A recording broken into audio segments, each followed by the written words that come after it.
All right, welcome back, everyone. Ready for another deep dive? Always ready. Let's do it. Awesome. Today we're heading to South Africa, specifically to explore the world of GVB. Oh, a Zulu musician, right. You got it. I mean, I'd heard the name before, but prepping for this deep dive using the Zulu podcast episode on him.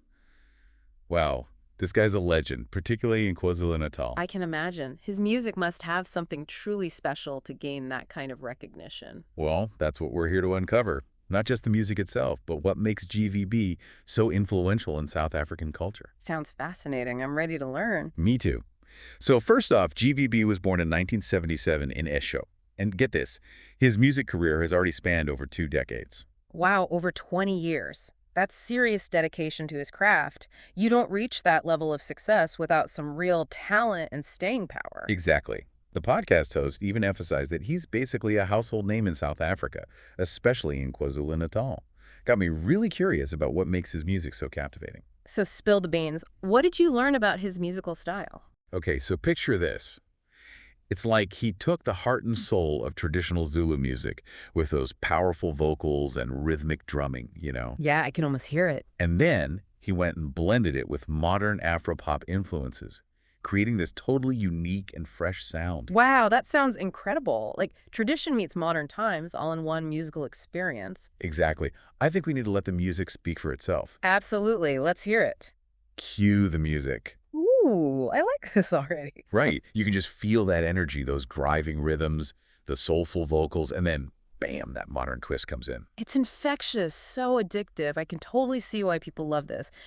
So where can we find this kind of sound? What are some of his must-listen albums? Well, the podcast mentioned 2 specifically, Ngoma and Uhambo. They said those were critically acclaimed, and for good reason. And I'm guessing those albums are where we hear those intricate vocal harmonies and Zulu instruments. You know it. But he doesn't shy away from modern production techniques either. It's that blend that seems to be his magic. Oh, and don't forget the collaborations. I remember reading that he's worked with some pretty big names. Oh yeah, huge names like Ladysmith Black Mambazo and Sibonjile Kumalo. Whoa, Ladysmith Black Mambazo. They're like global icons.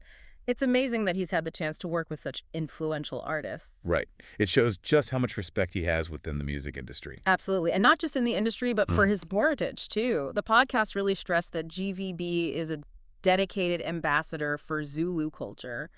It's got to be more than just the music, though, right? Totally. They were saying he weaves in narratives, stories, and elements of Zulu history and tradition right into his songs. Wow, so it's like a history lesson, a cultural experience, all wrapped up in one musical package. And think about it, it's a brilliant way to connect with younger generations who might not be as exposed to those traditions otherwise. I totally agree. It's like a bridge between the past and the present, making those traditions relevant and engaging for today's audience. And it doesn't stop there. GVB is apparently super involved in community development projects too. Really? That's impressive. What kind of projects? They highlighted his work in education, his support for cultural heritage preservation, and even his efforts to empower young people. It's inspiring to hear an artist use their platform for positive change like that. Right. It makes you think. Like GVB's influence extends far beyond the stage.